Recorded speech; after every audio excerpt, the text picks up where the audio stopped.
I now request our Honorable Prime Minister, Shri Narendra Modi ji, to release the book Celebrating Bharat, the Mission and Message of Shri M. Venkaiah Naidu as 13th Vice President of India, a photo chronicle compiled by Dr. I.V. Subbarao Garu, former Secretary to Vice President of India.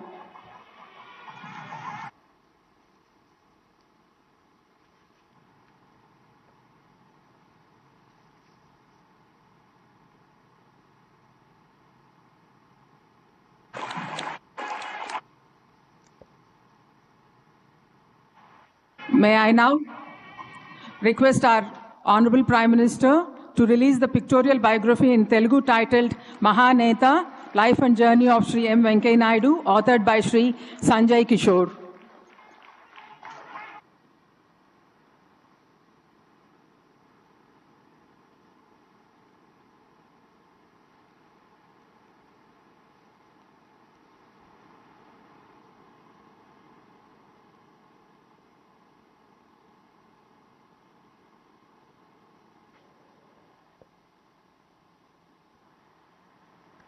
Our Honorable Prime Minister,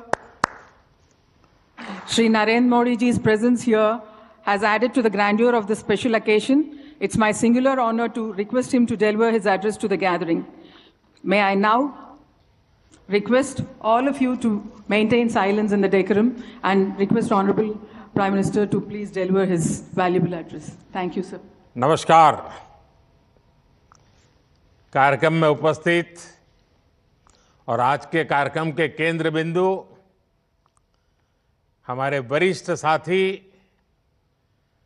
श्रीमान वेंकैया नायडू गारू, उनके परिवारजन,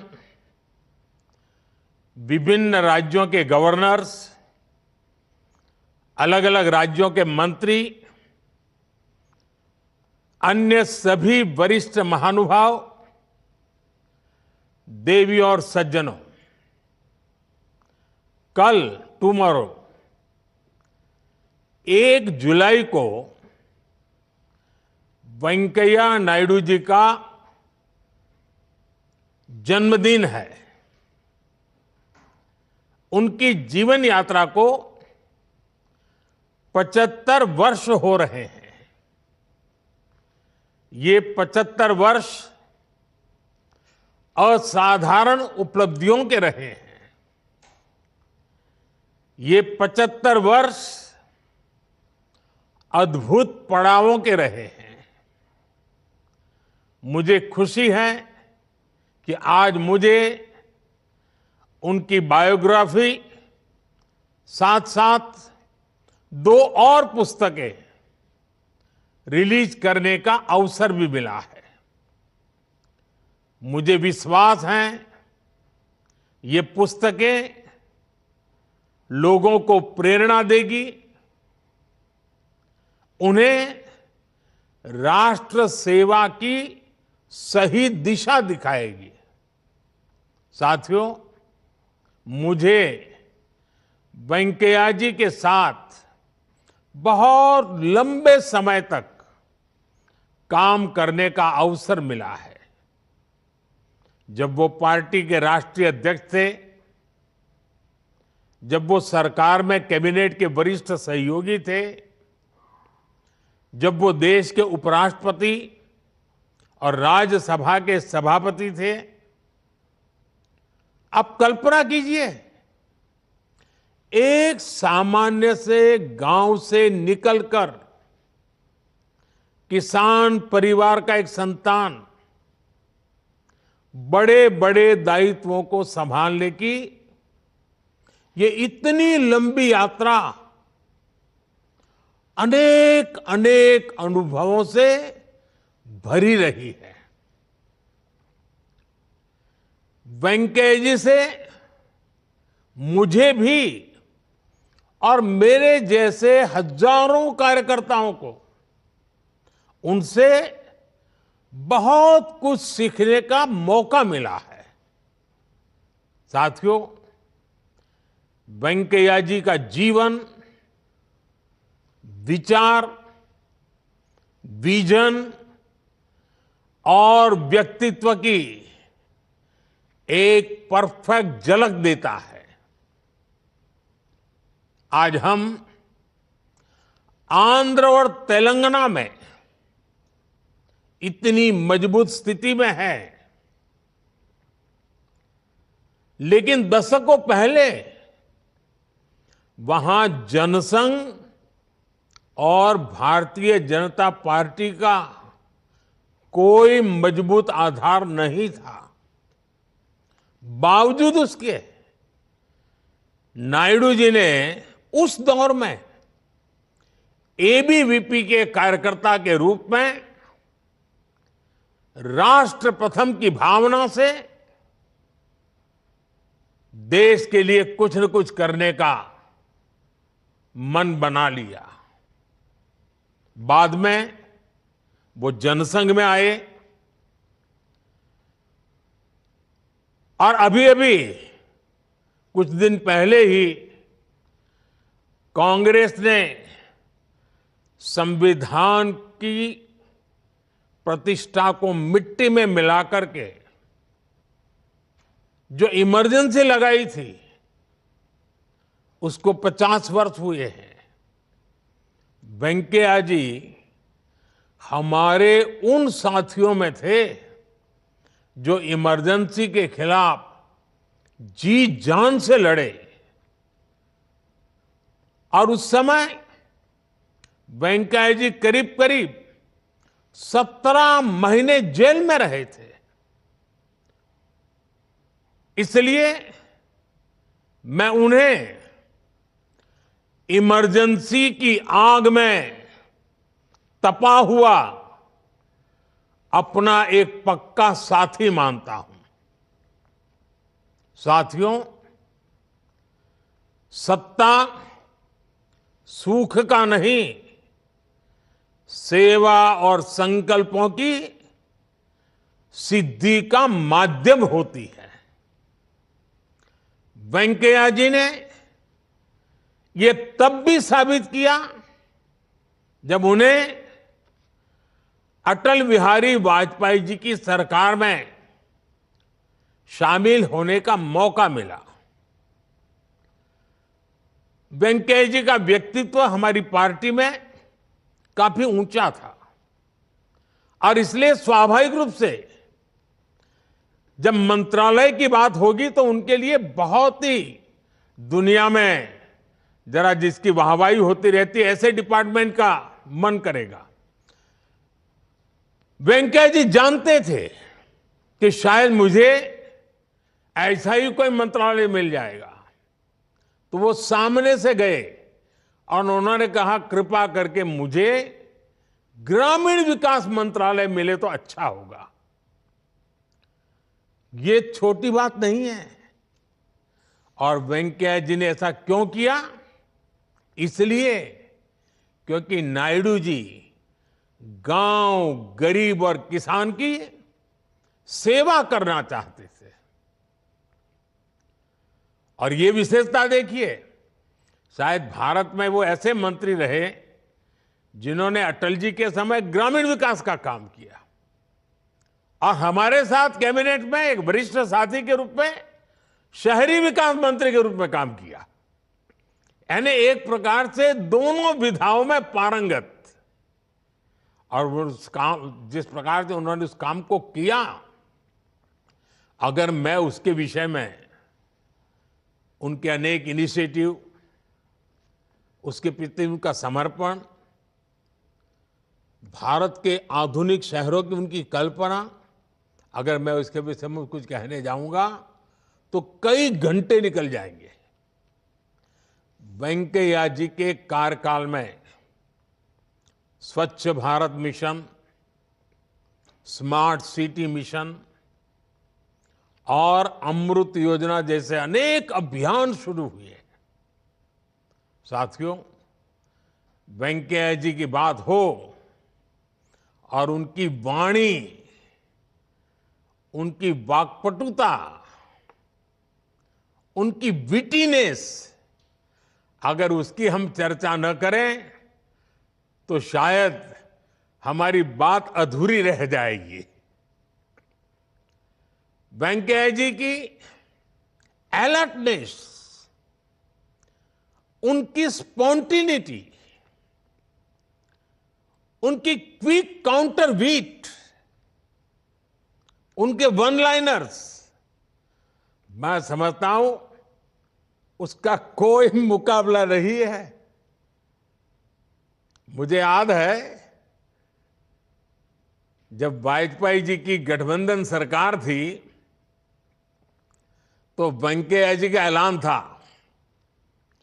एक हाथ में BJP का झंडा और दूसरे हाथ में एनडीए का एजेंडा। और 2014 में सरकार बनने के बाद कुछ दिनों बाद ही उन्होंने कहा, मेकिंग ऑफ डेवलप इंडिया, यानी एमओडीआई, मोदी। मैं तो खुद हैरान रह गया कि वेंकैया जी इतना कैसे सोच लेते हैं। वेंकैया गारू, इसलिए ही वेंकैया जी की स्टाइल में मैंने एक बार राज्यसभा में कहा था, वेंकैया जी की बातों में गहराई होती है, गंभीरता भी होती है,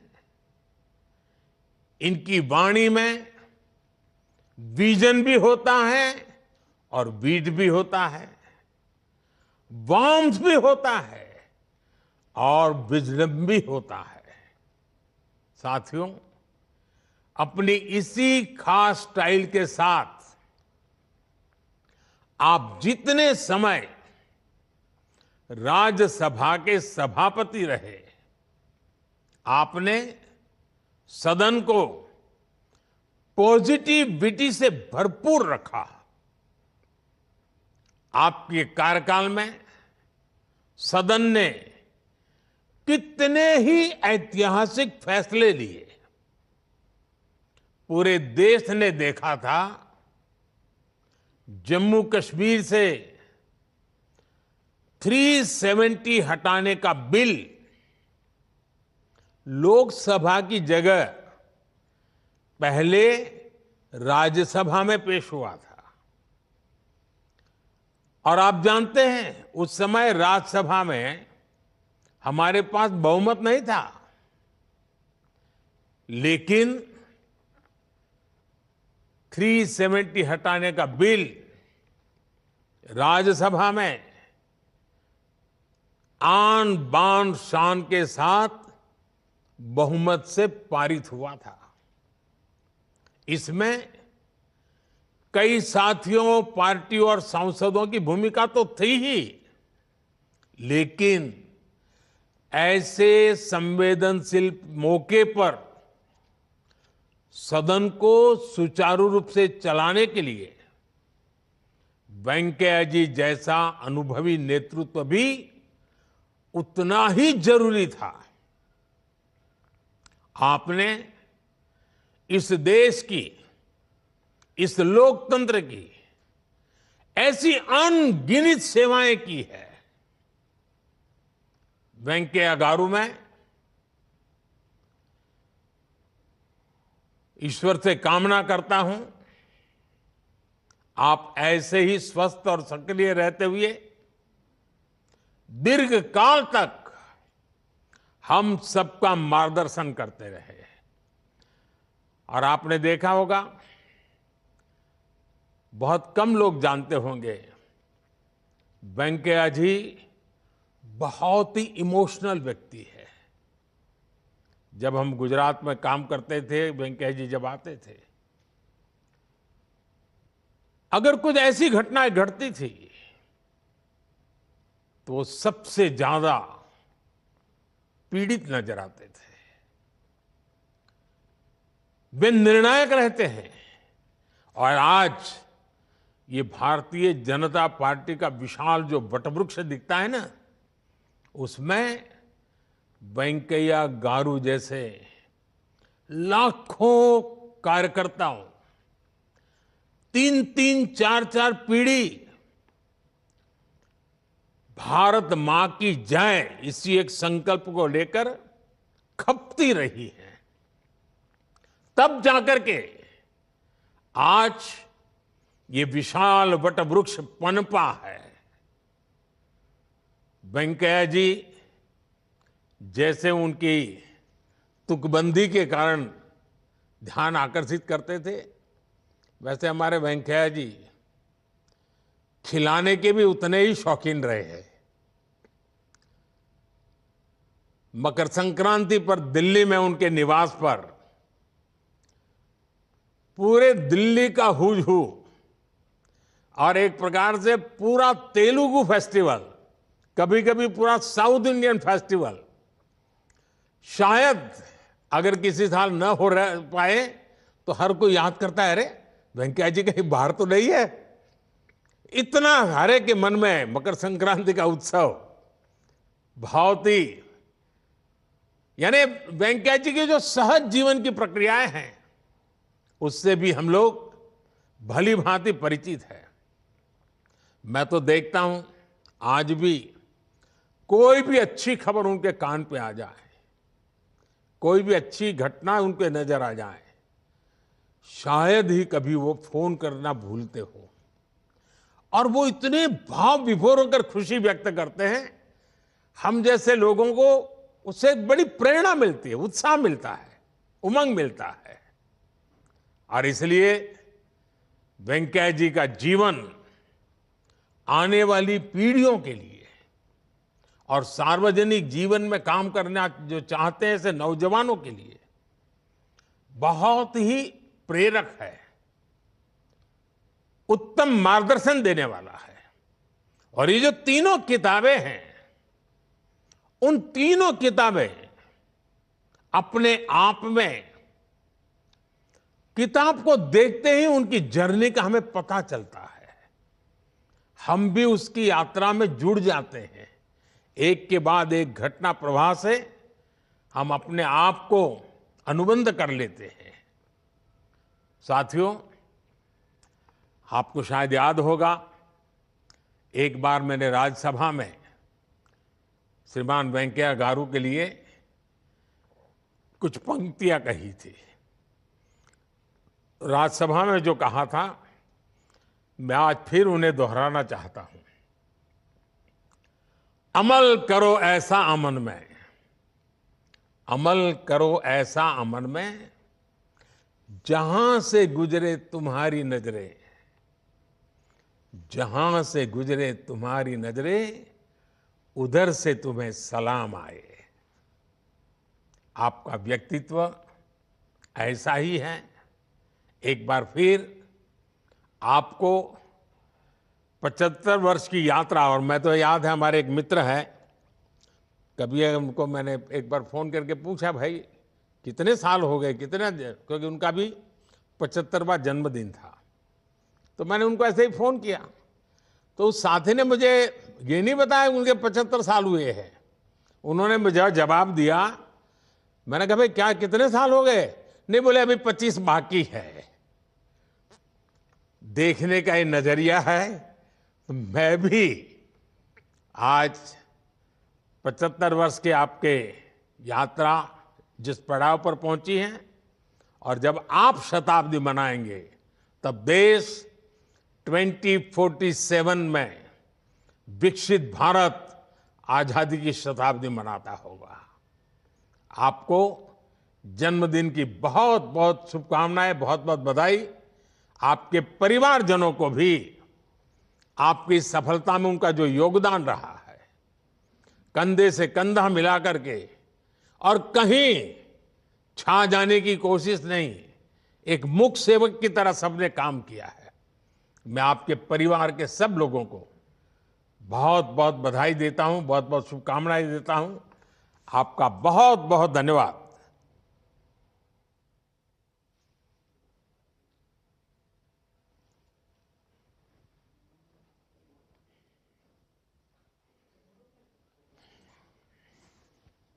All the distinguished guests gathered here on this auspicious occasion, I once again thank our Honorable Prime Minister Shri Narendra Modi ji for releasing these books on the occasion of the 75th.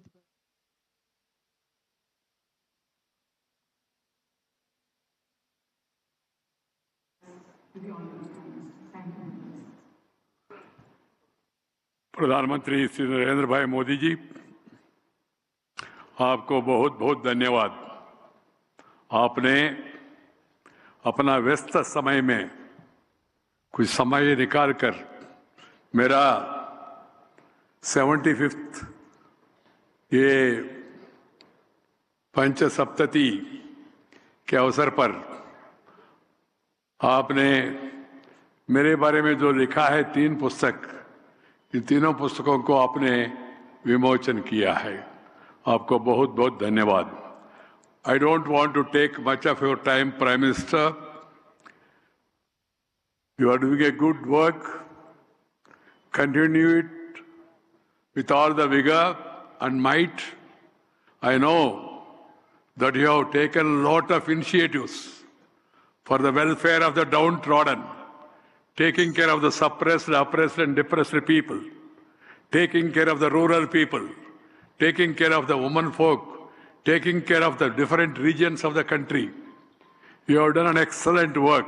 There is no doubt about it. I am not in politics now. After occupying the second highest constitutional post, I have decided not to associate myself with the party. But on behalf of the country, on behalf of myself, I have no hesitation in saying that you are doing a good work. We wish you all the best, good health, and see to it that the remaining part of developmental initiatives, ending the urban-rural divide, taking care of the agriculturists, and taking care of the downtrodden, and also seeing to it that the reforms, you have given a popular mantra, reform, perform, and transform. I added at that time, I think you remember, reform, perform, and transform, inform. I was Minister for Information Broadcasting Minister. I conveyed it to the people because finally people should be conveyed up to the lowest level. You must take the message of development. Development, I personally feel, Honorable Prime Minister, development, because, and then welfare, they must go hand in hand. We should not be tempted by these freebies and then make the people lazy. Yes, we must give them a helping hand. You have been giving free ration to the crores of people across the country. That should continue as long as it is required. But at the same time, skill development is the need of the hour. You have rightly created a ministry also for the same. Please see that some more trust is given on that. And another thing I am very happy, I want you to continue it and promote it further, is promoting Indian languages, promoting mother tongue. I am happy that the Prime Minister of India has guided his colleagues to bring textbooks, including professional textbooks, scientific textbooks in mother tongue. The UGC, the AICT has already started that work. I would urge upon you to see that everything in the country and every issue, every institution, parliament, of course, we have already taken initiative, and education system, and also the courts, the legal side of it also. All the government orders should be first in Bharatiya Bhasha, Indian languages. Then it should be in English. I am not against English, Prime Minister. We should learn English, first mother tongue, then brother tongue, later any other tongue. See to it that this spirit is carried further and the Indian languages are given their due, and we are able to come out of the colonial mindset which was given to us by the Britishers. I don't want to take much of your time. I once again would like to thank you on behalf of myself, on behalf of my son, daughter-in-law, daughter, son-in-law, and all my grandchildren, and also on behalf of Shamma, that I would not only thanking you, but also wishing you all the best. Dhanyavad, Namaskar, Jai Hind. Books.